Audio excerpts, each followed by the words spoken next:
മഴ ശക്തമായതോടെ ഏലപ്പാറ ടൗണിൽ വെള്ളക്കെട്ട് രൂക്ഷമാകുന്നു. ഏലപ്പാറ കുട്ടിക്കാനം റോഡിൽ നിന്ന് ഒലിച്ചിറങ്ങുന്ന വെള്ളം മുഴുവൻ ടൗണിലെത്തി ബസ് സ്റ്റാൻഡിലും പരിസരത്തുമായി കെട്ടിക്കിടക്കുകയാണ്. ഓടകൾ കൃത്യമായി ശുചീകരിക്കാത്തതും അടഞ്ഞുകിടക്കുന്നതുമാണ് വെള്ളം റോഡിലേക്ക് കവിഞ്ഞൊഴുകാൻ പ്രധാന കാരണം. വ്യാപാര സ്ഥാപനങ്ങളിൽ നിന്നുള്ള മലിനജലം ഉൾപ്പെടെ ഒഴുകിപ്പോകുന്ന ഓടകളാണ് മഴവെള്ളത്തോടൊപ്പം നിറഞ്ഞു കവിയുന്നത്. ഇത് ടൗണിലും റോഡിലും വലിയ തോതിൽ മലിനജലം പരക്കാൻ ഇടയാക്കുന്നുണ്ട്.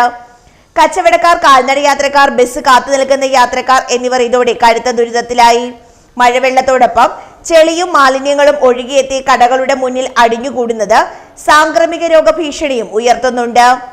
ചില സമയങ്ങളിൽ കടകൾക്കുള്ളിലേക്ക് വരെ വെള്ളം കയറുന്ന സാഹചര്യമുണ്ടെന്ന് വ്യാപാരികൾ പറയുന്നു. ഈ ഓടകളെല്ലാം അടഞ്ഞു കിടക്കുകയാണ്. ഓടകളിനകത്ത് വേസ്റ്റുകൾ വന്ന് അത് നിറഞ്ഞു കിടക്കുന്നതുകൊണ്ട് ഈ വെള്ളം കംപ്ലീറ്റ് റോഡിലൂടെയാണ് ഒഴുകുന്നത്.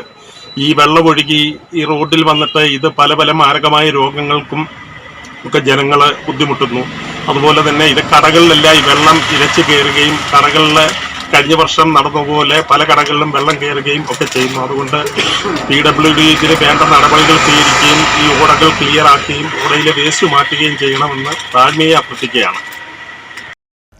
ടൗണിലെ ഓടകൾ ശുചീകരിക്കണമെന്ന് നാളുകളായി നാട്ടുകാരും വ്യാപാരികളും ആവശ്യപ്പെടുന്നുണ്ടെങ്കിലും അധികൃതരുടെ ഭാഗത്തു നിന്ന് യാതൊരു നടപടിയും ഉണ്ടാകുന്നില്ലെന്നാണ് പരാതി. വിഷയത്തിൽ അടിയന്തര ഇടപെടൽ ഉണ്ടായില്ലെങ്കിൽ ശക്തമായ പ്രതിഷേധത്തിലേക്ക് കടക്കാനാണ് പ്രദേശവാസികളുടെ തീരുമാനം.